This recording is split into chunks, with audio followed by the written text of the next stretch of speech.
జంగారెడ్డిగూడెం పట్టణంలో ఇంధన కొరత వాహనదారులను బెంబేలెత్తిస్తోంది. పట్టణంలో పెట్రోల్ బంకుల వద్ద యుద్ధ వాతావరణం కనిపిస్తోంది. పెట్రోల్ డీజిల్ కోసం వినియోగదారులు బారులు తీరడంతో పెట్రోల్ బంకు వద్ద ఉన్న ప్రధాన కూడళ్లన్నీ వాహనాలతో నిండిపోయాయి. పట్టణంలో ఉన్న మొత్తం 8 పెట్రోల్ బంకుల్లో ప్రస్తుతం కేవలం 2 బంకుల్లో మాత్రమే బుధవారం మధ్యాహ్నం పెట్రోల్ అందుబాటులో ఉంది. మిగిలిన 6 బంకుల్లో నో స్టాక్ బోర్డులు దర్శనమిస్తున్నాయి. స్టాక్ ఉన్న 2 బంకుల వద్దకు వాహనదారులు ఒక్కసారిగా పోటెత్తారు. డీజిల్ వాహనదారులు సైతం అప్రమత్తమై తమ వాహనాలకు ఫుల్ ట్యాంక్ చేయించుకుంటున్నారు.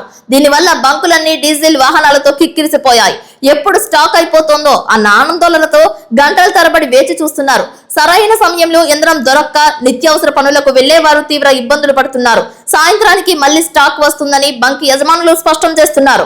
యుద్ధ వాతావరణం ఇంధన సరఫరాలపై ప్రభావం చూపలేదని, కావాల్సినంత చమురు పెట్రోలియం శాఖ దిగుమతి చేయడానికి సిద్ధంగా ఉందని జంగారెడ్డిగూడెంకు చెందిన పెట్రోల్ బంక్ యజమాని సొలసా సురేష్, మహంకాళి హరి, మండవల్లి సోంబాబు, కొండా ఉమా, కేశవ, దొండముడి ప్రసాదులు తెలియజేశారు. పెట్రోల్ ట్యాంకులు రావడానికి ఆలస్యం అవుతున్న కారణంగానో, ఆన్లైన్ బిల్లుల చెల్లింపులో వస్తున్న సమయ లోపనం కారణంగానో ఈ నో స్టాక్ పరిస్థితి వచ్చిందే గాని తమకు వచ్చిన సమాచారం మేరకు ఎటువంటి కొరత లేదని, అధిక ధరలకు పెట్రోల్ గాని డీజిల్ గాని విక్రయాలు చేపట్టడం లేదని స్పష్టం చేశారు. ప్రజలు కంగారు పడాల్సిన అవసరం లేదని పేర్కొన్నారు.